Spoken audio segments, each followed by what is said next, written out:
Good afternoon, students. How are you? I hope you all are fine at your home. Students, today we are going to read the new chapter, chapter 7, How Far is the River? Student, this is the story about a young boy who sets his heart on going to the river. ये एक boy की कहानी है जो mountain के पीछे, पर्वतों के पीछे एक नदी को देखना चाहता है, which is located on the other side of the mountain, जो माउंटेन के दूसरी तरफ सिचुएटेड है. So come on students, let's start. Section 1. Between the boy and the river there is a mountain, and that boy is very young and small too. ये एक boy की कहानी है जो माउंटेन्स में रहता है और वो चाहता है कि माउंटेन के पास में जो रिवर है वो उसे देखना चाहता है. And he wants to cross the mountain. The mountain is thickly populated, which hide the river. The boy wants to look that river of his own. He had heard about the river and about its feature by the villagers, but he personally wants to touch the water and feel it.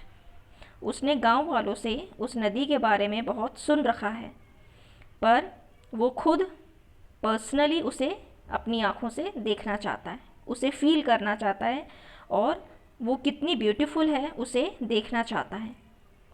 Once he was standing in front of his house just opposite the mountain and dreaming about the river.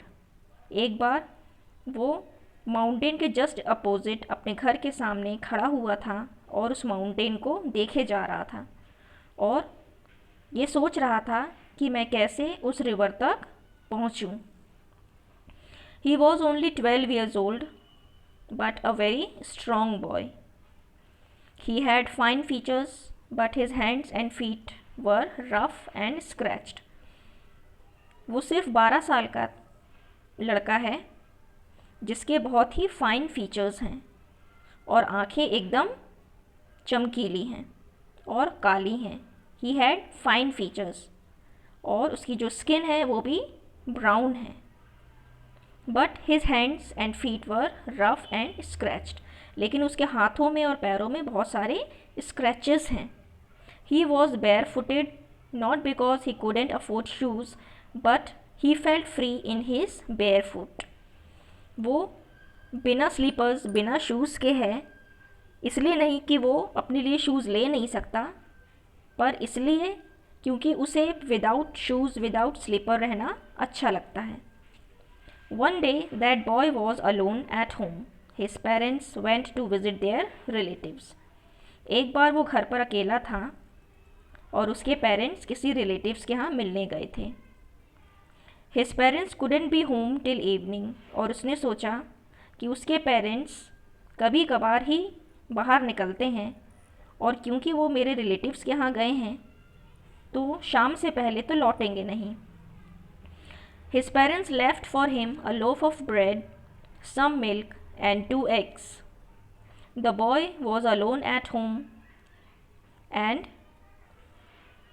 he don't want to leave this opportunity to see the river.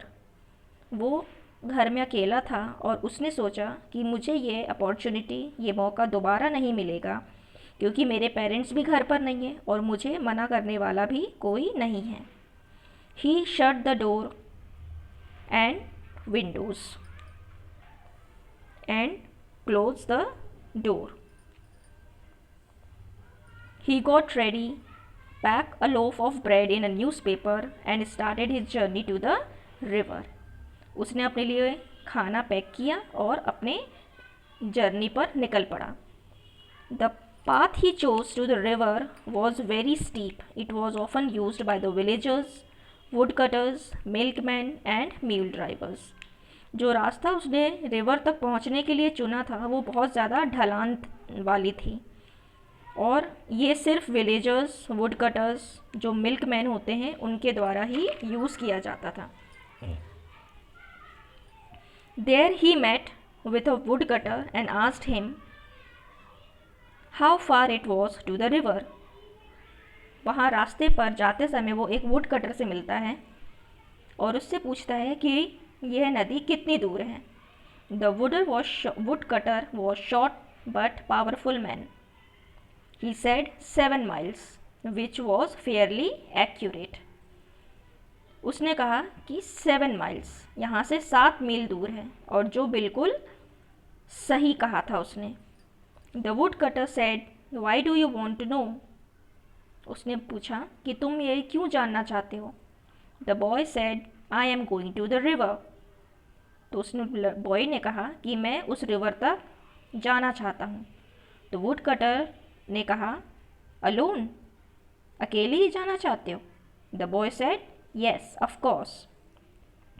The woodcutter said, it is too far, it will take 3 hours to reach, and then you have to come back, it will getting dark, and it is also not an easy road.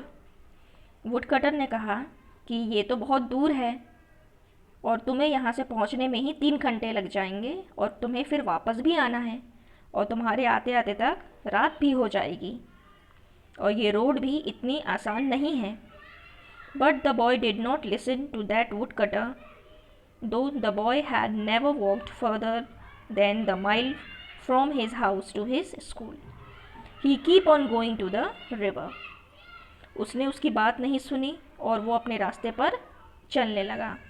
वह पहले कभी भी 1 मील से ज़्यादा नहीं चला था अपने घर से अपने स्कूल तक. The woodcutter was worried about that boy and decided to keep an eye on him. The woodcutter was little bit worried about that boy. The boy on his way slipped once or twice. The path was steep. The boy had to run most of the time. जब वो boy उस रास्ते से जा रहा था, वो कई बार उसमें से स्लिप हुआ था, क्योंकि जो रास्ता था वो बहुत ज़्यादा ढलान वाला था, और कभी कभी उस रास्ते को पूरा करने के लिए वो बीच बीच में दौड़ता भी था. It was a winding path, sometimes slide into a bush or off the path and down the hill. The hill was covered with green ferns and creepers that wound the trees. वो जहाँ से भी निकलता था वहाँ सब जगह bushes थी, झाड़ियाँ थीं. कभी कभी वो गिरता हुआ उन झाड़ियों में भी चला जाता था. द होल हिल, जो पूरी पर्वत थे, वो सब घिरे हुए थे, covered with green ferns and creepers. वो सभी ग्रीन फर्न्स और क्रीपर से घिरे हुए थे, कवर्ड थे. And a great golden dahlia that was rear from the leaves and ferns. और उन्हीं के बीच में डहलिया, जो अपने गोल्डन हैट को लिए उन सब के बीच में खड़ी हुई थी. Soon the boy was in the valley. बहुत जल्द जो बॉय था वो वैली पर पहुंच गया. There he met a girl who was coming from the opposite direction.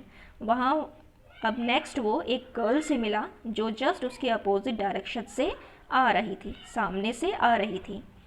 She was having a curved knife with which she had been cutting grass. उसके पास एक कर्व्ड नाइफ थी जिससे वो ग्रास को कट करती थी. कर्व्ड नाइफ मीन्स आपने ही सुना होगा हिंदी में हंसिया, जिसे ज़्यादातर लोग खेत पे काटने के लिए, फसल वगैरह काटने के लिए यूज़ करते हैं. with which she had been cutting grass, and she has rings in her nose and ears, and arms were covered with bangles. She was wearing nose pin and earrings, and her arms were covered with heavy bangles. He asked to that girl that how far is the river? Asked the boy. उसने फिर उस लड़की से भी पूछा कि नदी कितनी दूर है यहाँ से. तो उस लड़की ने कभी उस रिवर को तो देखा नहीं था और ना ही वो कभी उस पर गई थी, पर फिर भी उसने without any hesitation she said 20 miles, उसने कह दिया 20 माइल्स, यहाँ से रिवर 20 मील दूर है। The boy laughed at her and ran down the path to the river, वो लड़का उस पर हंसने लगा और फिर वहाँ से चला गया।